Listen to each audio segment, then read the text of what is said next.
September 19th, 1976, midnight. General Yusufai receives an emergency call from Tehran air traffic control. There's a massive light hovering over the city. It's not moving. Civilian pilots are in panic. The general scrambles two F-4 Phantom jets. The first pilot approaches. All his electronics shut down.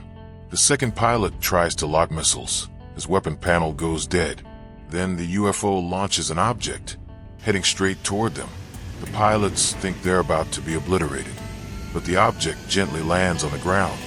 And by the end of this video, you'll learn why this incident kept U.S. intelligence awake for 40 years. September 19th, 1976, Tehran, Iran. The evening air was warm and heavy with the scent of jasmine that drifted through the open windows of apartments across the Iranian capital. It was a typical Saturday night in the city of 4 million people. Families gathered for dinner. Students studied in their rooms. Shopkeepers closed their stores along the bustling bazaars. But at exactly 10:30 p.m., something changed. Mrs. Farah-Dastjerdi was standing on the balcony of her fifth-floor apartment in the Mehrabad district, north of downtown Tehran. She was hanging laundry to dry in the cool night breeze when she noticed something unusual in the sky. At first, she thought it was a star, but this light was different. It was brighter than Venus, larger than any aircraft she'd ever seen, and it wasn't moving. She called her husband to the balcony. He stepped outside, wiping his hands on a dish towel, and squinted up at the sky. For a moment, neither of them spoke. They just stood there, staring at the brilliant, pulsating light suspended above the northern edge of the city. "Maybe it's a helicopter," her husband suggested, though his voice carried no conviction. "Helicopters move," Mrs. Dastjerdi replied. "That thing is just hanging there." Within minutes, their phone rang. It was their neighbor from 2 floors down, asking if they were seeing what she was seeing. Then another call came. Then another. Soon, it seemed like everyone in their building was either on their balcony or calling each other, pointing at the mysterious object in the sky. Mrs. Dastjerdi's husband decided to call the police. But when he dialed the emergency number, the line was busy. He tried again. Still busy. It wasn't until his fourth attempt that he finally got through to an operator who sounded frazzled and overwhelmed. "Yes, we know," the operator said curtly. "We're receiving hundreds of calls. Please stay indoors and remain calm." But Mrs. Dastjerdi didn't stay indoors. She remained on her balcony, watching the object with a mixture of fascination and unease. The light pulsed rhythmically, red, then blue, then green, then white, cycling through colors like some kind of cosmic beacon. And she wasn't alone. Across Tehran, thousands of people had stepped outside to witness the phenomenon. Some described it as diamond-shaped. Others said it looked like a spinning disc. A few claimed they could see distinct structures within the light, as if it had layers or sections that rotated independently. One civilian pilot, Captain Houshang Tagvai, had just finished his shift at Mehrabad International Airport when he received a call from a colleague. "Get outside," the colleague said. "You have to see this." Captain Tagvai walked out onto the tarmac and looked up. His years of flight experience told him immediately that this was no conventional aircraft. The object was too large, too bright, and too stable. It hovered at an altitude he estimated to be around 6,000 feet, completely motionless despite the light winds that evening. He returned to the air traffic control tower and found the controllers in a state of controlled chaos. The radar screen showed nothing. No transponder signal, no unknown contact. But visual confirmation was undeniable. Multiple pilots in the air that night had reported seeing the object. Ground observers confirmed it. Even the controllers themselves could see it through the tower windows.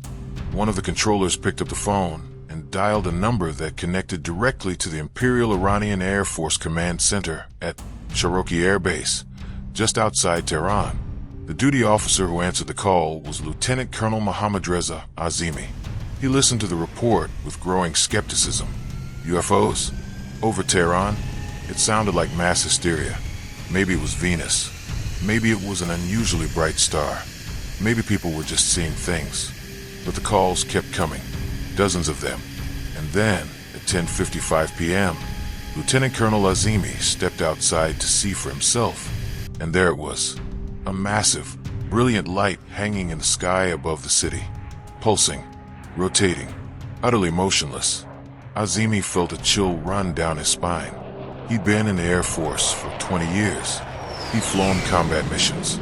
He'd seen every type of aircraft in service, both Iranian and foreign. And this was none of them. He immediately called his superior, General Nader Yusufi, Assistant Deputy Commander of Operations for the Iranian Air Force. General Yusufi was at home, preparing for bed, when the phone rang. He answered with the gruff tone of a man who didn't appreciate being disturbed at this hour. "General, this is Azimi. We have a situation. There's an unidentified object over Tehran. Multiple witnesses. Visual confirmation. No radar contact. It's just hovering there, sir." Yusufi frowned. He was a no-nonsense military man. He didn't believe in UFOs. He didn't believe in ghost stories or mass delusions. But he did believe in his officers. And if Azimi was calling him at this hour, it meant something significant was happening. "How long has it been there?" Yusufi asked. "At least 30 minutes, sir, and it's not moving." Yusufi made a decision. "Scramble an F4. I want a pilot in the air within 15 minutes. Tell him to intercept and identify." "Yes, sir." General Yusufi hung up the phone and stood in the darkness of his bedroom for a moment, staring out the window toward the glow of the city lights.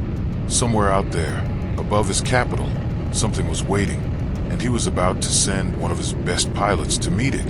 At 12:30 a.m., Captain Mohammad Reza Azizkhani was strapping himself into the cockpit of his F-4D Phantom II jet at Cherokee Air Base. The F-4 Phantom was a beast of a machine, a twin-engine, two-seat fighter bomber built by McDonnell Douglas in the United States. It could reach speeds of Mach 2.2, over 1,400 miles per hour. It was equipped with advanced radar, infrared sensors, and a weapon suite that included AIM, 9 Sidewinder missiles, and a 20mm M61 Vulcan cannon. In short, it was one of the most formidable fighter jets in the world.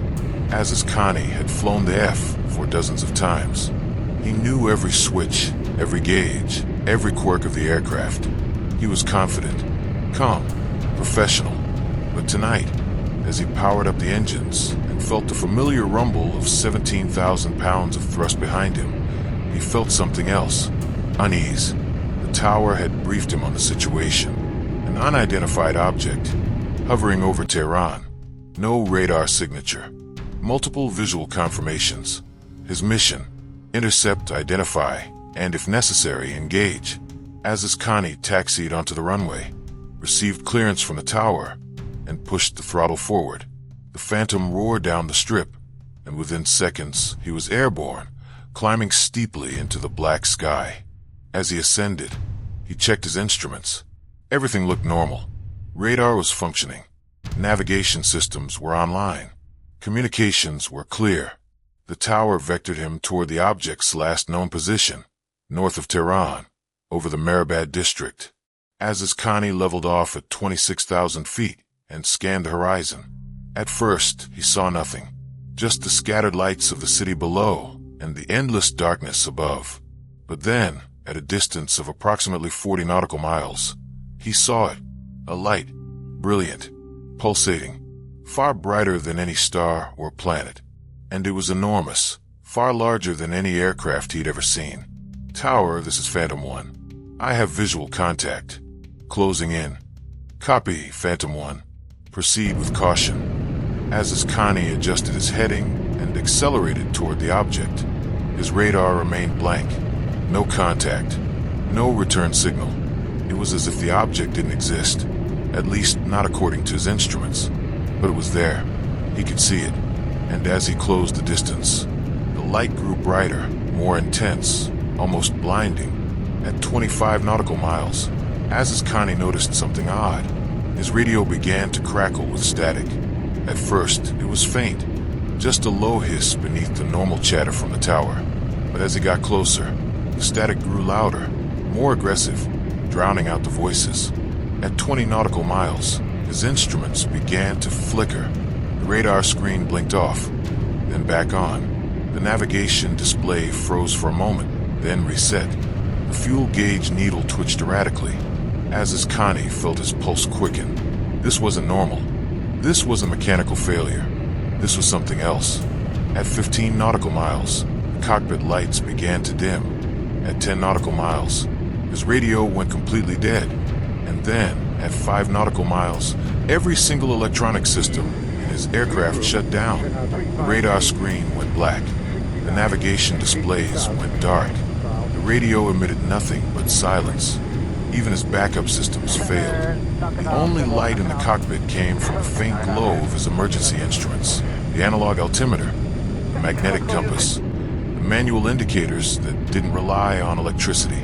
As Connie was flying blind, his training took over. He immediately banked hard to the right, turning away from the object. His heart pounded in his chest. His hands gripped the control stick with white-knuckled intensity. Then, as suddenly as it happened, the systems came back online. The radar screen flickered to life.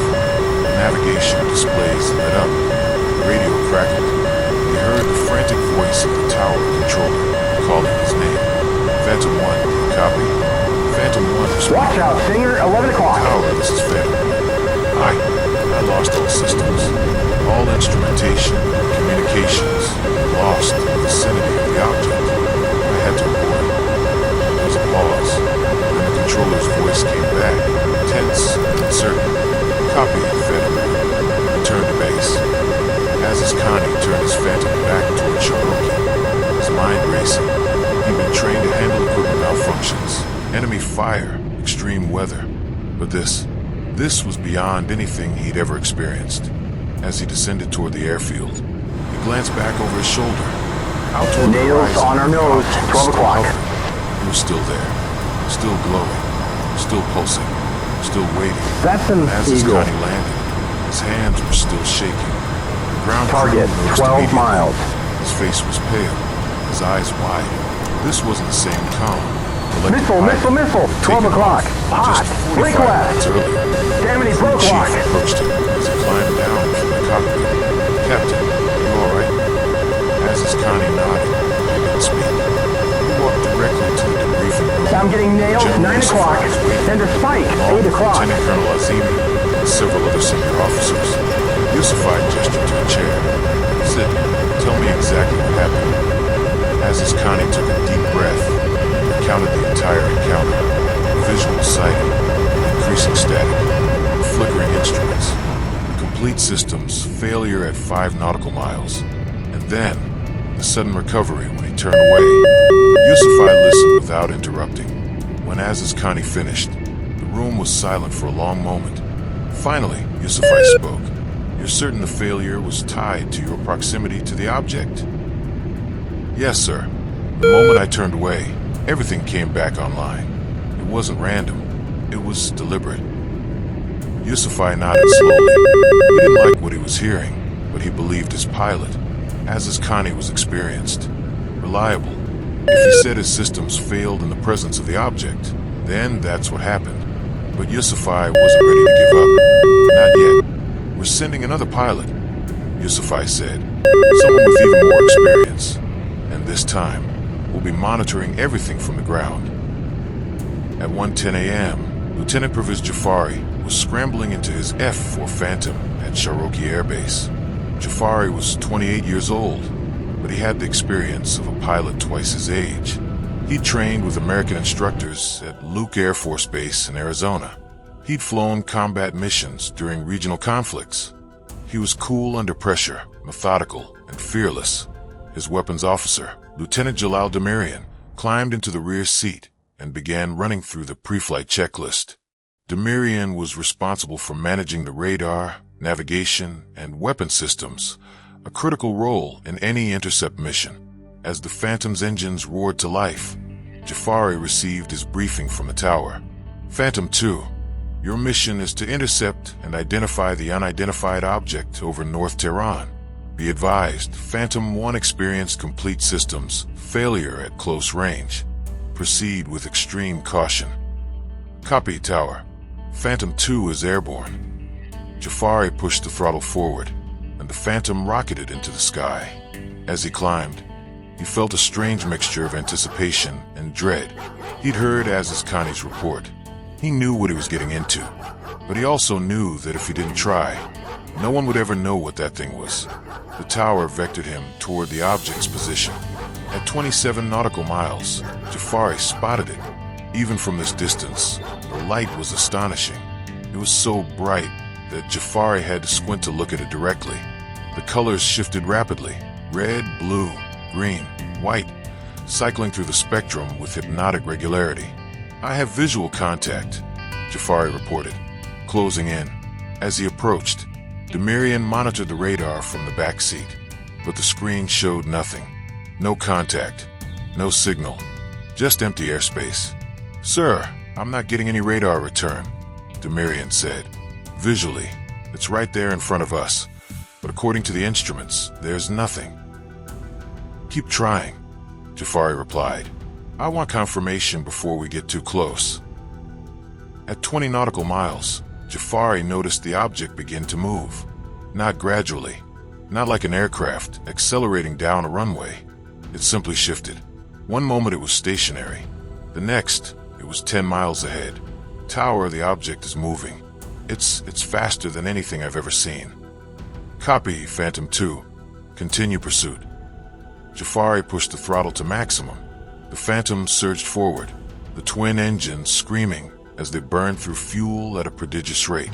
His airspeed indicator climbed Mach 1, Mach 1.5, Mach 2, but the object was always ahead of him. It would hover for a moment, as if waiting, and then, just as Jafari closed to within 15 nautical miles, it would leap forward again, effortlessly maintaining the distance. Demirian was watching the radar, his voice tight with confusion.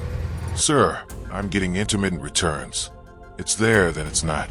It's like it's playing with us." Jafari gritted his teeth. He'd been in dogfights before.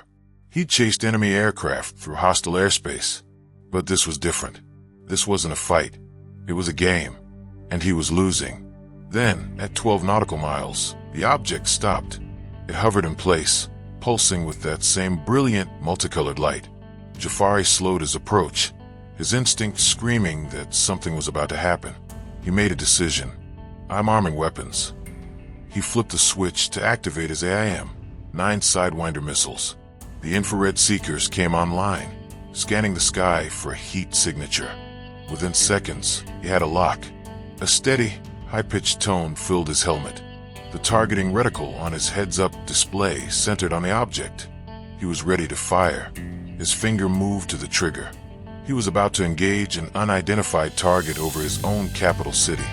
The implications were enormous, but he'd been given clearance. If the object posed a threat, he was authorized to neutralize it. But then, just as his finger hovered over the trigger, something happened. The weapon panel went dark. The tone stopped. The targeting reticle disappeared. The entire weapon suite, missiles, guns, everything, shut down. Jafari's blood ran cold. "Tower, I've lost all weapons. I cannot engage." He tried to reboot the systems. Nothing. He checked the circuit breakers. All in place. He ran through every troubleshooting procedure he'd been taught. Nothing worked. The weapons were dead. Demirian's voice came over the intercom, urgent and strained. "Sir, I've lost my displays too. Navigation, targeting, everything's offline." Jafari made a split-second decision. He banked hard to the left, turning away from the object. And just like with Connie, the moment he broke off, his systems came back online. The weapons panel flickered to life.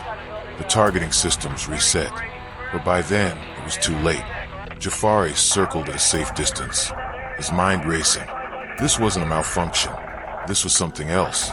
Something that could selectively disable his aircraft systems without firing a single shot. And then, things got worse. As Jafari turned back toward Tehran, his mind was racing. He was a trained fighter pilot. He'd faced mechanical failures, enemy fire, and life-or-death situations. But this was beyond anything he'd been taught to handle.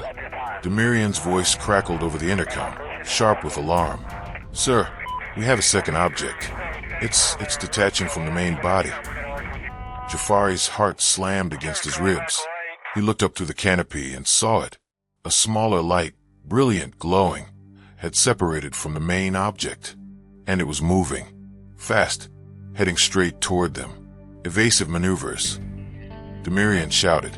Jafari didn't need to be told twice. He yanked the control stick hard to the right, rolling the Phantom into a steep dive. The G-forces slammed him back into his seat as the aircraft screamed through the sky. But the object followed. It wasn't just fast. It was impossibly fast. It matched every turn, every maneuver, staying locked on their position as if guided by some invisible tether.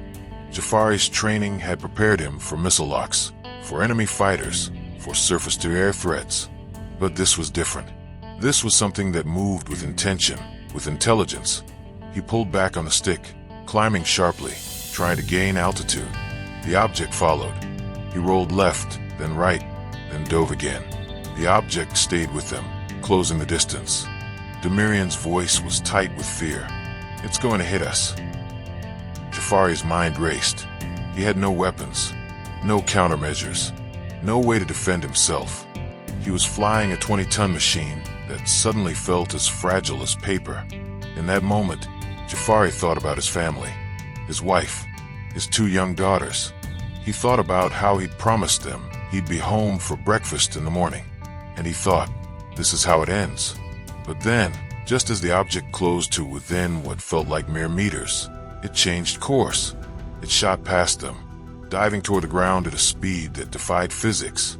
Jafari watched, stunned, as it descended toward the desert outside Tehran. It didn't crash. It didn't explode. It simply landed, gently, deliberately, as if it had chosen that exact spot. Jafari circled, his breathing ragged, his hands trembling on the controls. Tower, the object has landed. I repeat, the object has landed. Coordinates approximately 35 degrees north, 51 degrees east. Request ground team for investigation. But before he could turn away, something else happened. A third light detached from the main object. This one headed south, moving at incredible speed, following the contours of the terrain before disappearing behind a mountain ridge. Tower, we have a third object. It's heading south. I'm losing visual. There was a pause from the tower. Then, copy, Phantom 2. We're tracking multiple reports from ground observers. You are cleared to return to base. Well done, Lieutenant. Jafari didn't feel like he'd done well. He felt like he'd barely survived. As he began his descent back toward Cherokee, he passed over the landing site. He strained to see if there was anything on the ground. Nothing. Just darkness. But he knew something was down there. Years later, in an interview, Jafari would describe that moment with chilling clarity. I had the distinct feeling that whatever landed out there wanted to be seen. It wasn't hiding. It was waiting. For what, I don't know. But it wasn't finished with us yet. Part 5. The Ground Witnesses. As Jafari landed at Cherokee Air Base, reports were flooding in from across Tehran and the surrounding countryside. In the small village of Ray, about 15 kilometers south of the capital, a farmer named Hassan Youssef had been awakened by a sound unlike anything he'd ever heard. It was deep, resonant, not quite a roar, but more like a low-frequency hum that vibrated through the walls of his modest home. His wife sat up in bed, her eyes wide with fear. "What is that?" she whispered. Hassan didn't answer. He climbed out of bed, pulled on his boots, and walked outside. The night was still. The air was cool. And then, in the distance, he saw it. A brilliant light descending from the sky.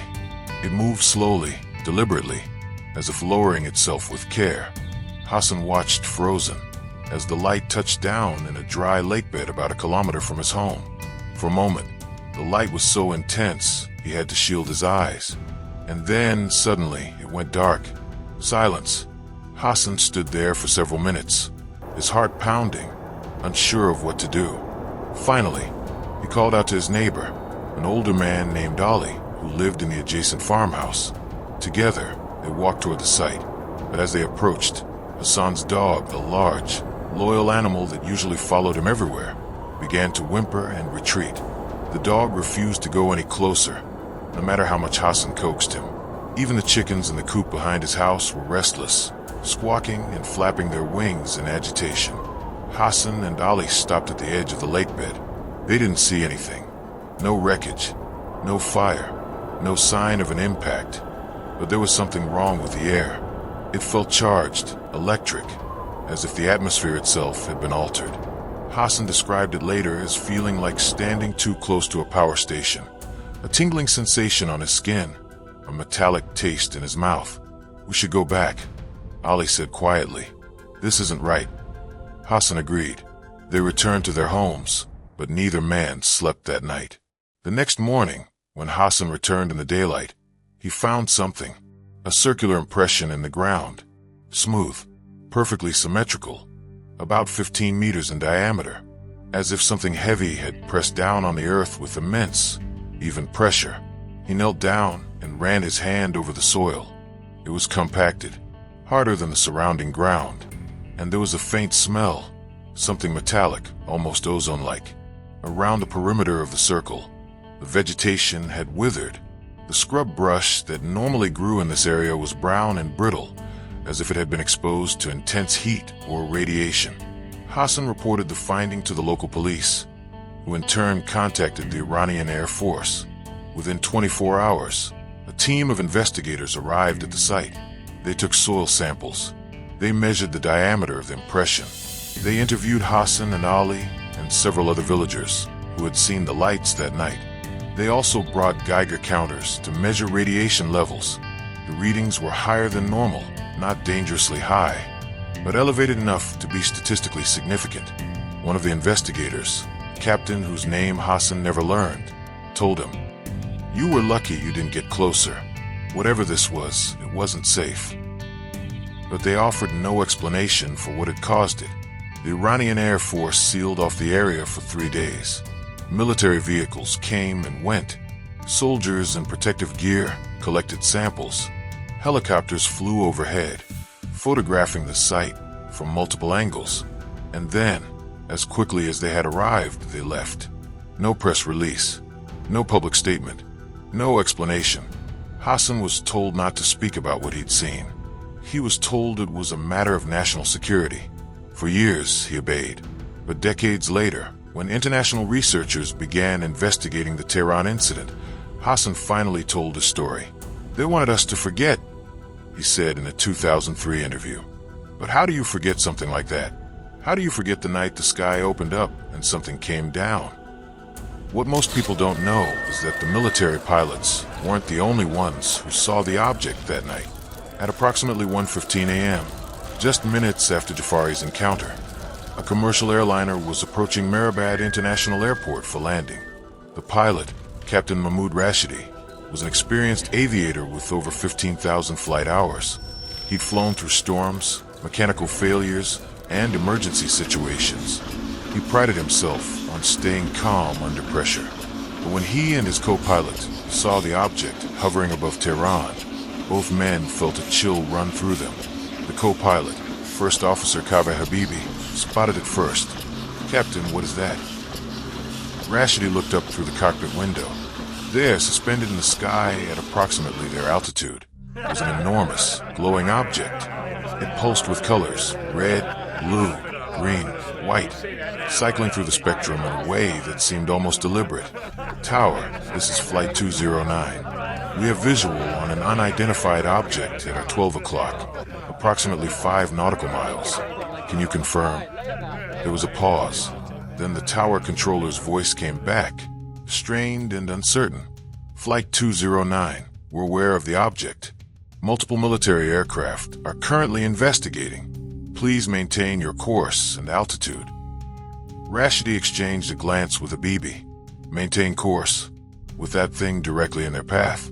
But they had 147 passengers on board.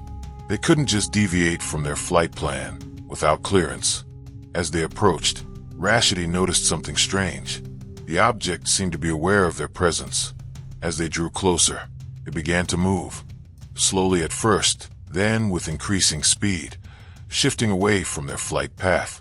It was as if it was deliberately avoiding them. "Tower, the object is moving. It's clearing the way for us." Copy, Flight 209. Continue approach. Rashidi guided the aircraft toward the runway, but he couldn't take his eyes off the object.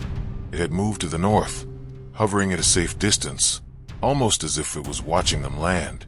As the wheels touched down on the runway, Rashidi let out a breath he hadn't realized he'd been holding. Habibi turned to him. What the hell was that? Rashidi shook his head. I have no idea, but I'm going to file a report. He did. The report was classified immediately. Years later, in a private interview, Rashidi admitted, I've flown for 30 years. I've seen weather phenomena, atmospheric anomalies, unusual lights. But that night, that was different. That was something with intelligence, something that knew we were there. On September 21st, 1976, 2 days after the incident, a classified telex was sent from the U.S. Defense Attaché office at the American Embassy in Tehran to the Defense Intelligence Agency in Washington, D.C. The message read, Subject, unidentified flying object over Tehran, Iran. Multiple visual confirmations. F-4 phantom intercepts. Electromagnetic interference. Physical landing site. Request immediate analysis. The DI didn't laugh it off. They didn't dismiss it as mass hysteria or misidentified weather phenomena. Instead, they forwarded the report to the National Security Agency for further analysis. Why? Because in 1976, Iran was one of America's closest allies in the Middle East. The Shah was a staunch anti-communist, a key buyer of American military hardware, and a strategic partner in the region. The United States had military advisors embedded with the Iranian armed forces. They had intelligence sharing agreements. They had a vested interest in knowing if something, anything, was capable of neutralizing one of the most advanced fighter jets in the world. The NSA assigned the case to a senior analyst named Dr. Bruce Maccabee, a physicist with top-secret clearance who specialized in optical phenomena and radar analysis. Dr. Maccabee reviewed the reports. He interviewed the pilots, not in person, but through secure communications channels. He examined radar tapes and flight logs.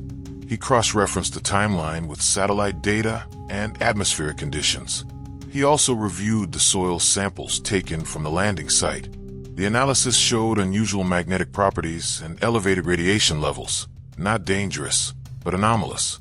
His conclusion was unequivocal. This is an outstanding report. This case is a classic, which meets all the criteria necessary for a valid study of the UFO phenomenon ***. A. The object was seen by multiple credible witnesses from different locations, i.e., the pilots, air traffic controllers, civilians, and the commercial airline crew. B. The electromagnetic effects, i.e., systems failures, were consistent and occurred at specific, measurable distances from the object. C. The object demonstrated intelligent control and reaction to the presence of the intercepting aircraft. It avoided the commercial airliner while engaging the military jets. D. Similar electromagnetic effects, YME, have been reported in other well-documented cases worldwide. E. There are physiological effects on the witnesses, heightened stress, elevated heart rates documented during medical debriefs. F. There are animal reactions, documented behavior changes in livestock and domestic animals near the landing site. G. There are physical traces at the landing site, soil compaction, elevated radiation, vegetation damage. The NSA report was stamped secret and filed under a code name, Moondust. Moondust was a known Pentagon program for retrieving objects of unknown origin. The fact that the Tehran incident was filed under this classification meant one thing. The U.S. government considered it a legitimate encounter with something beyond conventional explanation. For 30 years, the report remained hidden. It was only declassified in 1997 after a Freedom of Information Act request by researcher Dr. Bruce Maccabee himself, who had since retired from the NSA. Even then, portions of the document were heavily redacted. Entire sections were blacked out. Key details, names, locations, analysis methods were removed. What were they hiding? What was in those redacted sections that the U.S. government didn't want the public to see? So what was it? Over the years, skeptics have offered explanations. Some say it was a meteor. But meteors don't hover. They don't disable electronics. They don't launch smaller objects. They don't land gently and leave symmetrical impressions. Others claim it was a secret Soviet or American aircraft. But in 1976, no human technology could perform the maneuvers witnessed that night. Not even close. No aircraft could accelerate from a standstill to supersonic speeds instantaneously. No aircraft could selectively disable weapon systems on an F-4 Phantom without physical contact. Some point to astronomical phenomena, Venus, Jupiter, atmospheric reflections. But multiple trained pilots, radar operators, air traffic controllers, and ground witnesses all saw the same thing. And Venus doesn't shut down weapon systems. Jupiter doesn't leave physical traces on the ground. Then there's the official Iranian Air Force explanation. Unknown. That's it. No elaboration. No follow-up. Just unknown. But here's what we do know. The object demonstrated intelligent control. It reacted to the presence of the jets. It disabled their systems at precise moments, not randomly, but strategically. It avoided the commercial airliner while engaging the military aircraft. It launched objects that moved with purpose, descending and maneuvering with precision. And it left physical evidence. The ground impression, the soil anomalies, the radiation readings, the animal behavior, the vegetation damage. This wasn't a hallucination. This wasn't a misidentified aircraft. This was something real, something physical, something that operated beyond the limits of known technology. Within a week of the incident, something strange began to happen. Military personnel who had been involved in the investigation were reassigned. Some were transferred to remote bases. Others were given new assignments that took them far from Tehran. Hassan Youssef, the farmer who had witnessed the landing, received a visit from two men in civilian clothes. They identified themselves as government officials. They told him, in no uncertain terms, that he was not to speak about what he had seen. "This is a matter of national security," one of the men said. "If you tell anyone, journalists, friends, family, there will be consequences." Hassan nodded. He understood. In 1976, under the Shah's regime, you didn't question government officials. You did what you were told. The landing site was bulldozed. The soil that had been compacted by the object was removed and replaced with fresh earth. Within 2 weeks, there was no visible trace that anything had happened there. The radar tapes from Mehrabad Airport were confiscated. Air traffic controllers who had been on duty that night were instructed to sign non-disclosure agreements. Some refused. They were dismissed from their positions. Captain Rashidi, commercial airline pilot, submitted his report as required. It was filed and never mentioned again. When he asked about it weeks later, he was told the file had been lost. Even the American military advisors who had been briefed on the incident were told to forget what they'd heard. One advisor, U.S. Air Force Colonel named David Morrison, later recalled being pulled aside by his commanding officer. "What happened in Tehran stays in Tehran," the officer said. "That's an order." Morrison obeyed. But years later, after his retirement, he spoke to researchers about what he'd been told. The Iranian pilots weren't lying. Morrison said in a 2001 interview, "We had access to the same data they did. We saw the radar returns, intermittent as they were. We read the reports. We knew something happened up there, but we were told it was classified beyond our clearance level. That meant someone higher up knew more than we did, and they didn't want us asking questions." In the years that followed, Lieutenant Pervez Jafari continued his career in the Iranian Air Force. He rose through the ranks. He became a general. He flew hundreds of missions. He trained new pilots. He served his country with distinction. But he never forgot that night. And unlike many others involved in the incident, Jafari refused to stay silent. In 1978, just 2 years after the encounter, he was interviewed by Iranian military historians as part of an internal review. His testimony was detailed, precise, and consistent with his original report. In 1986, after the Iranian Revolution had overthrown the Shah's regime, Jafari emigrated to the United States. He settled in California and eventually retired from active duty. And then, in the late 1990s, When researchers began investigating the Tehran incident after the NSA documents were declassified, Jafari agreed to speak publicly. He appeared at conferences. He gave interviews to journalists. He spoke to UFO researchers and skeptics alike, and his story never changed. In a 2007 interview at the National Press Club in Washington, D.C., Jafari described the encounter with the same calm, methodical precision he'd used in his original military report. The object was under intelligent control, he said. It knew we were there. When I approached, it moved away. When I tried to lock weapons, my systems failed. And when I turned away, they came back online. This wasn't random. This was deliberate. He was asked if he believed it was extraterrestrial. Jafari paused before answering. I'm a pilot, not a scientist. I can't tell you where it came from, but I can tell you what it did. And what it did was beyond any technology I've ever seen, then or now. He was asked if he was afraid that night. Yes, he admitted. When that object came toward us, I thought we were going to die. I have 2 daughters. I thought I'd never see them again. But then it passed us. It landed. It didn't attack. It was almost as if it was showing us what it could do, like a demonstration. In 2008, Jafari appeared in a documentary called I Know What I Saw, where he repeated his testimony on camera. He was in his 60s by then, his hair gray, his face lined with age, but his eyes were clear, his voice was steady, and his conviction was absolute. People ask me if I'm sure about what I saw, he said in the documentary. I tell them, I'm a trained military pilot. I've flown in combat. I know the difference between an aircraft and something else.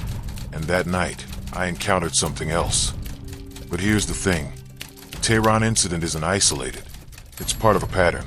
In 1980, just 4 years after Tehran, a similar event occurred over RAF Bentwaters in England. American servicemen stationed at the base encountered a glowing, triangular object in Rendlesham Forest. The object landed. Military personnel approached it. Some even touched it. They reported heat, radiation, and strange symbols on its surface. Physical traces were found at the site. Radiation readings were elevated. And just like in Tehran, the incident was investigated, classified, and buried. In 1986, 10 years after Tehran, Japan Airlines Flight 1628 encountered a massive object over Alaska. The object was so large, described by the pilot as the size of an aircraft carrier, that it was tracked on military radar. The FAA investigated. The military investigated. And then silence. In 1989, in Belgium, a wave of UFO sightings culminated in multiple F-16 fighter jets being scrambled to intercept triangular objects that were tracked on radar and seen by thousands of ground witnesses. The Belgian Air Force released their data publicly, one of the few times a military organization has done so.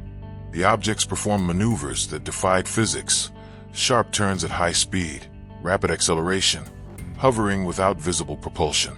In 2004, U.S. Navy pilots from the USS Nimitz engaged a tic-tac shaped object off the coast of California. The object was tracked on radar. It was filmed by multiple aircraft. It performed maneuvers no known aircraft could replicate, dropping from 80,000 feet to sea level in less than a second, accelerating to supersonic speeds without a sonic boom. Each time, the same response: investigation, classification, silence. Each time, trained military personnel, radar confirmation, physical evidence, credible witnesses. Each time, no explanation. So here we are, nearly 50 years later. The Tehran Shutdown remains one of the most well-documented UFO encounters in military history. It has multiple trained witnesses, pilots, radar operators, air traffic controllers, civilians, commercial airline crew, radar confirmation, intermittent but documented, physical evidence, ground impressions, soil compaction, electromagnetic interference, radiation readings, animal reactions, vegetation damage. Official military documentation from both Iranian and U.S. sources. Declassified intelligence analysis from the NSA. Consistent testimony from witnesses over decades. And yet, no definitive answers. What was the object? Where did it come from? Why did it appear over Tehran? Why did it disable the jets? Why did it launch those smaller objects? Why did it land? What was its purpose? We don't know. But what we do know is this.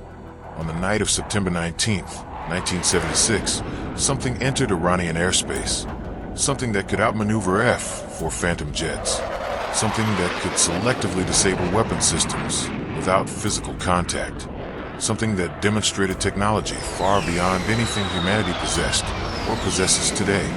The Iranian pilots saw it. The radar tracked it. The NSA documented it. The physical evidence confirmed it. And then, for 30 years, they buried it. The question is, why? Maybe it's because the truth is too unsettling. Maybe it's because admitting we're not alone, or that we're not in control, shatters the illusion of security we've built.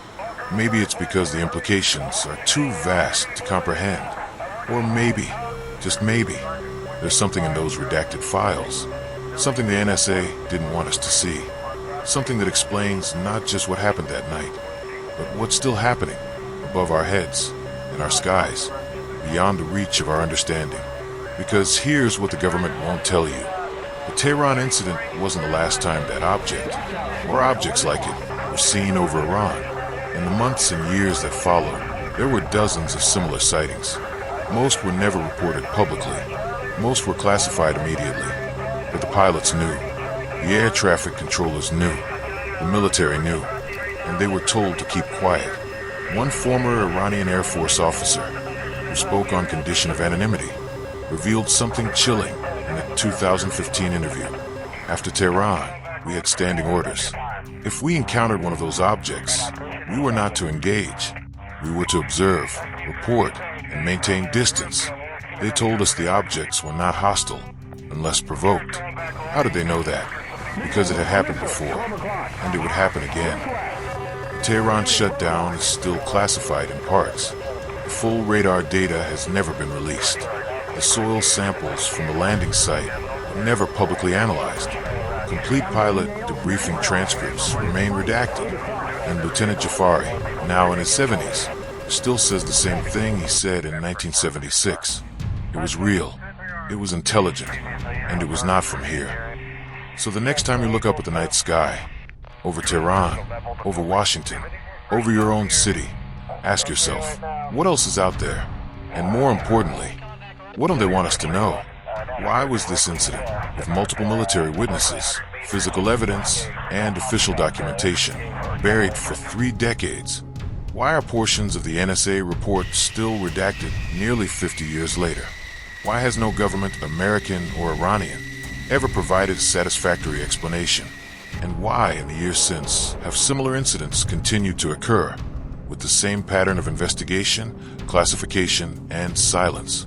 The Tehran shutdown isn't just a story about one night in 1976.